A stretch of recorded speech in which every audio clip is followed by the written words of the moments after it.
രോഗം അഭിനയിച്ച് ജാമ്യം നേടാമെന്ന് ആരും കരുതേണ്ടെന്ന് ഹൈക്കോടതി. ചികിത്സ തേടി ആഡംബര ആശുപത്രി മുറിയിൽ ഉറങ്ങാമെന്ന് കരുതേണ്ടെന്ന് കോടതി വ്യക്തമാക്കി. പാതിവില തട്ടിപ്പിൽ ആനന്ദകുമാറിന്റെ ജാമ്യ ഹർജി തള്ളിക്കൊണ്ടാണ് കോടതിയുടെ പരാമർശം. രോഗികളായ പ്രതികൾക്ക് ജയിൽ ഡോക്ടറുടെ മാത്രം സഹായം തേടാം. അത്യാവശ്യ ചികിത്സാ സൗകര്യം ജയിലുകളിലുമുണ്ട്. വിദഗ്ധ ചികിത്സ വേണമെങ്കിൽ ജയിൽ ഡോക്ടർക്ക് തീരുമാനിക്കാം. രോഗം അഭിനയിച്ച് ആഡംബര ചികിത്സ തേടിയതായി കോടതിയുടെ ശ്രദ്ധയിലുണ്ടെന്നും ജസ്റ്റിസ് പി.വി. കുഞ്ഞികൃഷ്ണൻ ചൂണ്ടിക്കാട്ടി. ആരോഗ്യ കാരണങ്ങൾ ചൂണ്ടിക്കാട്ടി ആനന്ദകുമാർ സമർപ്പിച്ച ജാമ്യ ഹർജി കോടതി തള്ളി. പ്രതിക്ക് ആവശ്യമായ ചികിത്സ ജയിലിൽ ലഭ്യമാണെന്ന് സർക്കാർ അറിയിച്ചു. പ്രതി ജാമ്യത്തിന് അർഹനല്ലെന്ന് കോടതി വ്യക്തമാക്കി.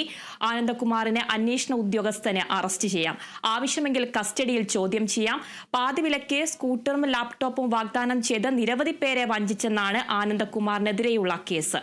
തിരുവനന്തപുരം സെഷൻസ് കോടതി ജാമ്യാപേക്ഷ തള്ളിയതിനെ തുടർന്നാണ് ആനന്ദകുമാർ ഹൈക്കോടതിയെ സമീപിച്ചത്.